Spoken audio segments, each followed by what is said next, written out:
మీ business ఏదైనా మీ ఊర్లో promotion చేయాలంటే అది సుమన్ టీవీతోనే సాధ్యం. ఇప్పుడే సంప్రదించండి. నా పేరు పొత్తూరి బాలకేశవులు, జ్యోతిష మామణి, చీరాల.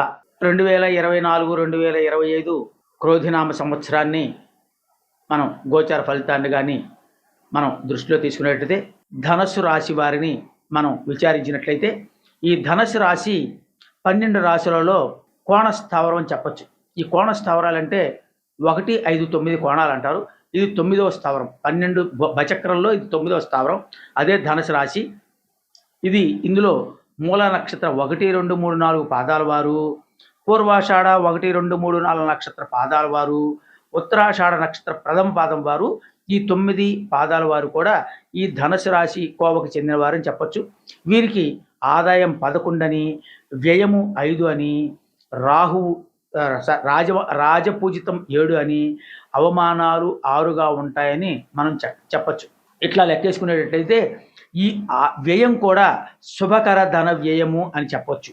ఈ శుభకర ధన వ్యయం అంటే వివాహాలు, గృహ నిర్మాణాలు అట్లాంటివి కూడా ఇక్కడ జరిగే అవకాశం కూడా ఉంటుంది. అట్లానే గురువులు లెక్కేసుకుంటే ధనస్సు రాశి నుంచి మేషరాశి ప్రస్తుతం రేపు మే 1 వరకు కూడా 5వ స్థావరమైన రజితమూర్తి స్థావరంలో నిలిపిస్తాడు. దీనివల్ల మానసికమైన కష్టాలు, చికాకులు చిన్నవి ఉండే అవకాశం ఉంటుందని, తదుపరి 6వ స్థావరమైన వృషభంలో రజితమూర్తి కావడం వల్ల కష్టాలన్నీ పోయి నిదానంగా విజయం చేకూరే అవకాశం ఉంటుంది. కనుక ఎట్టి పరిస్థితుల్లో కూడా గురువుని అశ్రద్ధ చేయక చక్కగా పూజించడం వల్ల శుభ ఫలితాలు పొందే అవకాశం. ఈ గురు మహానుభావుడు చిన్న స్వల్ప పరిహారాలకే మనకి అందుబాటులోకి వస్తాడు. కనుక చక్కగా దానాల వల్ల శుభ ఫలితాలు పొందుతాడు. లేదా గురు జపం కూడా చేసుకోవడం చాలా ఉత్తమం. దత్తాత్రేయ దర్శనం చాలా శుభ ఫలితాలు ఇస్తుందని చెప్పుకోవచ్చు. అట్లానే శని మహానుభావుడిని చూసుకునేటట్టయితే ధనుసు రాశి నుంచి 3వ స్థావరమైన కుంభరాశిలో శని సంచారం ఉంటుంది. ఇక్కడ ఈయన లోహమూర్తి అవుతాడు కనుక అనవసరమైన చికాకులు పొందే అవకాశం ఉంటుంది. కనుక అనవసరమైన విషయాల్లో తలదొరచకపోవడమే మేలు అని చెప్పచ్చు. అట్లానే రాహువు మీన సంచారం వలన ఆయన సువర్ణమూర్తి అని చెప్తాడు కనుక సువర్ణమూర్తి అని చెప్పచ్చు. కనుక సహాయ సహకారాలు పూర్తిగా జాతకుడు పొందే అవకాశం ఉంటుంది.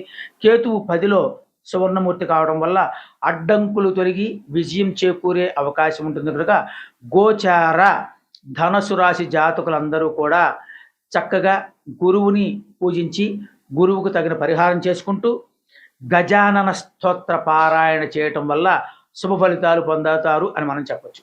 శ్రీ క్రోధనామ సంవత్సర గోచార గ్రహ ఫలితాలను 12 రాశులను విడివిడిగా విపులముగా తెలియజేయడం జరిగింది. ఇందు ఎటువంటి సంశయమున్నను లేదు, మీ వ్యక్తిగత గ్రహ ఫలితాలను తెలుసుకోదలుచుకున్న సుమన్ టీవీ ప్రేక్షకులకు ఉచితముగా ఈ గ్రహ ఫలితాల యొక్క ఫలితాలను మీకు విపులముగా తెలియజేయడం జరుగుతుంది. ఇది సుమన్ టీవీ వారి ప్రత్యేకమైన కానుకనే మనం చెప్పుకోవచ్చు. ఈ జాతకుల యొక్క సందేహాలకు సంప్రదించవలసిన ఫోన్ నెంబరు మీకు కింద స్క్రోలింగ్ చేయడం జరుగుతుంది. ఆ ఫోన్ నెంబర్కి మీరు తెలియచేసిన వేళ మీ సందేహాలను నివృత్తి చేయడానికి వీలున్నంత త్వరగా తెలియజేయడం జరుగుతుంది.